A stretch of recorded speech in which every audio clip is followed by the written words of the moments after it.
It was a quiet Sunday evening in our small home in Austin, Texas. The golden sunset streamed through the kitchen window as I finished cleaning up the dinner dishes. My son, Liam, had just returned from his senior year at college, and the house finally felt alive again. It had been months since I'd seen him, months of waiting for that familiar laugh, the sound of his guitar in his room, and the smell of his favorite cinnamon candles that always reminded me of Christmas mornings. Liam was my only child. After my husband, David, passed away 5 years ago, it had been just the two of us. Losing David had shaken both of us to the core, but somehow, Liam and I became each other's reason to keep going. He was only 16 when it happened, and even then, he was stronger than I ever expected.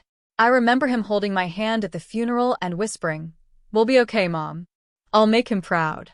Those words carried me through countless lonely nights. That night, when he came home, I wanted everything to be perfect. I made his favorite dinner, grilled chicken with mashed potatoes and honey-glazed carrots. We talked for hours about school, his friends, and his upcoming graduation.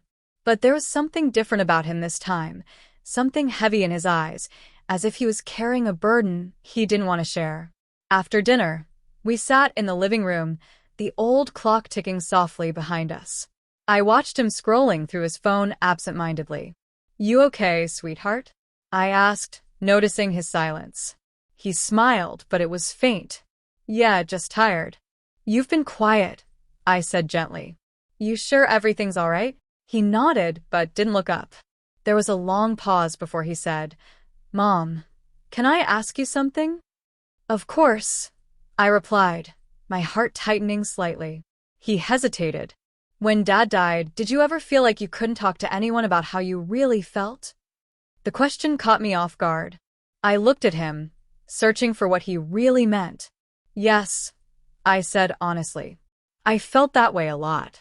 I tried to be strong for you, but there were nights I'd sit here alone, pretending everything was fine." "Why do you ask?" He took a deep breath, his eyes fixed on the floor. "Because I think I've been doing the same thing." I could hear the pain in his voice. I reached over and placed my hand on his.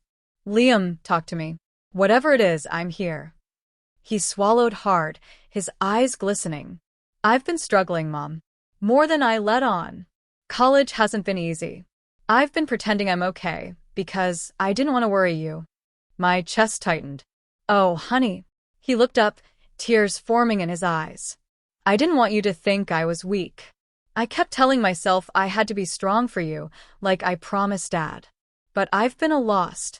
I don't even know what I want to do with my life anymore." I moved closer, wrapping my arms around him. "Oh, Liam, you don't have to be strong all the time. You don't have to carry everything on your own." He held onto me tightly, tighter than he had in years. For a moment, it was just silence, the kind of silence that holds 1,000 unspoken words. I thought it was just a hug, the kind of comforting embrace between a mother and son who hadn't seen each other in months. But then, he pulled back and looked into my eyes with a depth I'd never seen before. "Mom," he whispered, his voice trembling. "There's something I never told you." My heart skipped. "What is it?" He hesitated, his breath shaky. "Last year, I almost dropped out. I was failing a few classes, and I didn't know how to tell you. I felt like I was letting Dad down. I didn't sleep, I barely ate, and I pushed everyone away. I even thought about," his voice broke, and he couldn't finish. Tears welled up in my eyes. I reached out, holding his face in my hands. "Oh, baby, you should have told me." He shook his head, tears streaming down his cheeks. "I was scared, Mom. You've already been through so much. I didn't want to add to your pain." I hugged him again, tighter this time, feeling his body shake against mine. "You are my son," I whispered. "You could never be a burden to me. Not ever. You don't have to face pain alone. That's what family is for." He cried into my shoulder, and I let my own tears fall. It had been years since I'd seen him cry like that, years since he'd allowed himself to. That hug wasn't just comfort. It was healing. When he finally pulled back, I looked into his eyes and saw something new, not just sadness, but relief.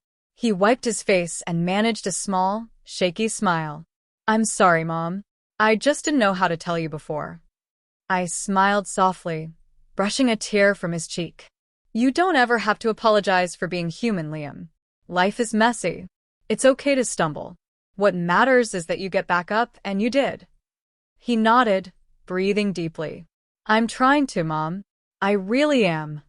I know you are, I said. And I'm so proud of you. Not because of your grades, not because of college, but because you're brave enough to be honest. That takes more strength than pretending everything's fine.